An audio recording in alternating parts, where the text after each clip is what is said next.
بسم اللہ الرحمن الرحیم وَإِذَا سَأَلَكَ عِبَادِي عَنِّي فَإِنِّي قَرِيبٌ أُجِيبُ دَعْوَةَ الدَّاعِ إِذَا دَعَانِ۔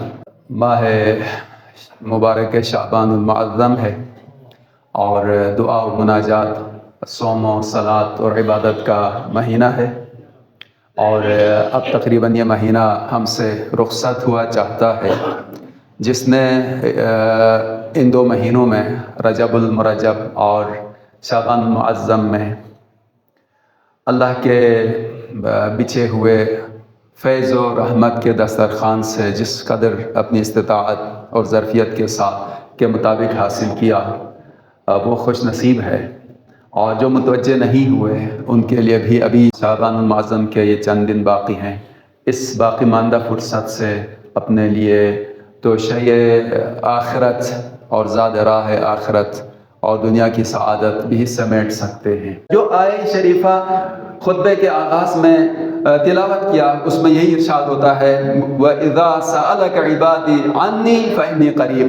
اے میرے حبیب، آپ سے جب میرے بندے پوچھیں میرے بارے میں، سَأَلَكَ عِبَادِي عَنِّي، میرے بارے پوچھیں، تو ان سے کہیے فَإِنِّي قریب، میں ان کے قریب ہوں۔ اجیب دعوت الداعی، میں پکارنے والے، دعا کرنے والے کی دعا کو قبول کرتا ہوں، جواب دیتا ہوں۔ اذا دعانی، جب وہ مجھے پکارتا ہے، جب میری بارگاہ میں دعا کرتا ہے تو میں اس کی دعا کو قبول کرتا ہوں۔ دعا فرہنگ اسلام میں اور قرآن کریم میں چند الفاظ استعمال ہوئے ہیں۔ لفظ دعا آیا ہے، لفظ ندا آیا ہے، اور لفظ نجوہ آیا ہے۔ تھوڑا سا جناب کی توجہ میرے ساتھ رہے تو اس خطبے میں اس طرح سے آج دعا کے بارے میں چند جملے عرض کرنا چاہ رہا ہوں۔ خود لفظ دعا آیا ہے، اور لفظ ندا آیا ہے، اور لفظ نجوہ آیا ہے۔ دعا لغت میں پکارنے کو کہتے ہیں، بلانے کو کہتے ہیں، بلانا، جیسے کہ عام طور پر بھی کہتے ہیں نا دعوت دی، یہ دال عین واو تے، دعوت اسی سے آتا ہے۔ دعا پکارنا، بلانا، حاجت طلب کرنا، یہ لغوی معنی ہے اس دعا کے۔ اور قرآن کریم میں بھی اس دعوت اور بلانے کے معنی میں استعمال ہوا ہے یہ لفظ کہ قال رب انی دعوت قومی لیلا ونہارا فلم یزدہم دعائی الا فرارا۔ حضرت نوح علیہ السلام، سورہ نوح آیت نمبر 5 اور 6، 2 آیتیں تلاوت کی ہیں۔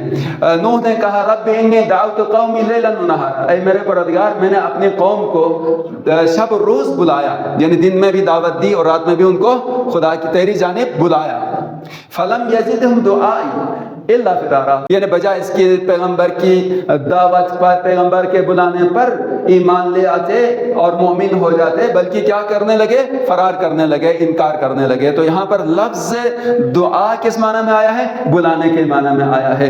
اور اسی طرح سے دعا درخواست کرنا، طلب حاجت کرنے کے لیے بھی آیا ہے۔ قرآن کریم میں بھی ہے امن یجیب المضطر اذا دعاہ ویکشف السوء، کون ہے کہ جو مضطر کو جواب دے دے، اذا دعاہ، جب وہ دعا کرتا ہے، طلب کرتا ہے، طلب حاجت کرتا ہے، ویکشف السوء، اور اس کی مصیبت کو دور کر لیتا ہے۔ خدا کے سوا کون ہے؟ تو یہاں درخواست کرنا، طلب حاجت کرنے کے لیے آیا ہے، اور مضطر کا لفظ استعمال ہوا ہے۔ یہی پہ ایک جملہ عرض کر کے آگے بڑھ جاؤں کہ دعا انسان کی فطرت میں ہے، کیونکہ انسان فطری طور پر وابستہ ہے، محتاج ہے، فقیر ہے، مستقل نہیں ہے ایسی ذات کا جو غنی ہے، غنی مطلق ہے، بے نیاز مطلق ہے، اس کا محتاج ہے۔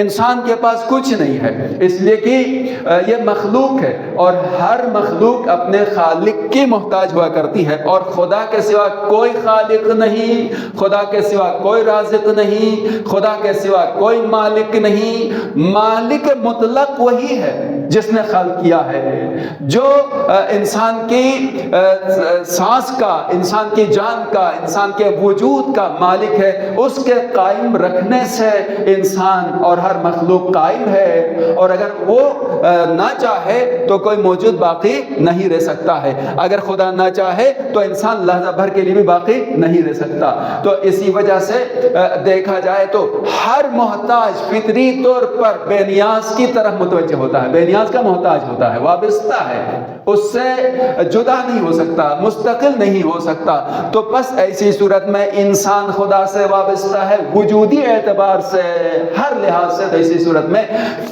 اس محتاج کا کہ فطرت میں ہے دعا، امن یجیب المضطر، ہمیشہ یہ مضطر ہے خداوند متعال کی طرف، اور وہی انسان کی مشکلوں کو، انسان کی مصیبتوں کو دور کر لیتا ہے۔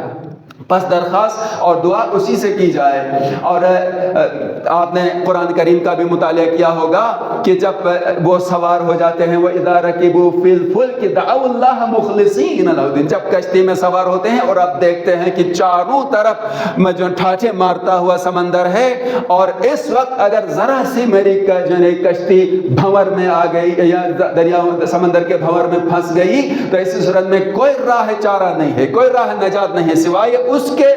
تو ایسی حالت میں دعوا اللہ مخلصین، پورے وجود کی گہرائی سے پکارتا ہے انسان، پروردگارا تو مجھے نجات دے دے تو میں تیری بندگی کروں گا، میں تیری عبادت کروں گا، میں تیرا بندہ ہو جاؤں گا۔ فلما نجاہ من البر، اور جب اس کو نجات دے کر ساحل سمندر پر خشکی میں لے آتے ہیں، تو ایسی صورت میں بھول جاتا ہے انسان کہ اس پر کوئی مصیبت بھی آئی تھی، کوئی مشکل وقت بھی آیا تھا، یہ ایک طرف کھڑے ہو جاتے ہیں اور خدا کو بھول جاتے ہیں۔ تو فطرت انسان میں اضطرار ہے، فطرت انسان میں وابستگی ہے، فطرت انسان میں دعا رکھی ہے خداوند متعال نے، لہذا امن یجیب المضطر اذا دعاہ ویکشف السوء، تو درخواست کرنا، استغاثہ کرنا، اور اگلا یہ ہے کہ دعا فقط پکارنا اور درخواست کرنا، طلب حاجت کرنا ہی نہیں، بلکہ دعا عبادت ہے، دعا عبادت ہے۔ قرآن کریم میں اس کو عبادت سے تعبیر کیا ہے کہ ان الذین یستکبرون عن عبادتی سیدخلون جہنم داخرین، دعا کا ذکر ہو رہا ہے، اور وہ لوگ جو میری عبادت سے انکار کرتے ہیں، یعنی اس دعا کو خداوند متعال نے عبادت قرار دے دیا ہے۔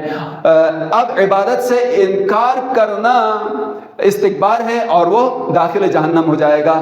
تو دعا عبادت ہے۔ رسول اکرم صلی اللہ علیہ وآلہ وسلم نے فرمایا کہ دعا عبادت ہے۔ پھر اس کے بعد حضرت صلی اللہ علیہ وآلہ وسلم نے اس آیت کی تلاوت فرمائی، وقال ربکم ادعونی استجب لکم، اور تیرے رب نے کہا ادعونی، مجھے پکارو، میری بارگاہ میں دعا کرو، استجب لکم، میں تمہیں جواب دوں گا۔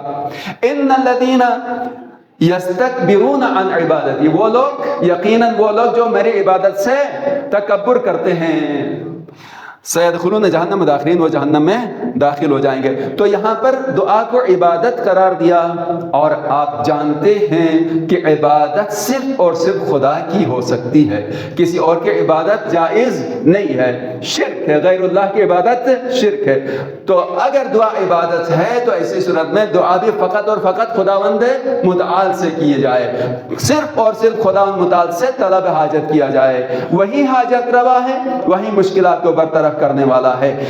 لہذا جو نا دعا عبادت ہے، اور اس کے عبادت کے لیے خدا کے سوا کوئی مستحق عبادت نہیں، بس دعا کا بھی مالک خداوند متعال ہے، دعا کا قبول کرنے والا بھی خداوند متعال ہے، اور دعا کا سننے والا بھی خداوند متعال ہے۔ اسی کی بارگاہ کی طرف متوجہ ہو جانا چاہیے، اسی سے طلب حاجت کرنا چاہیے۔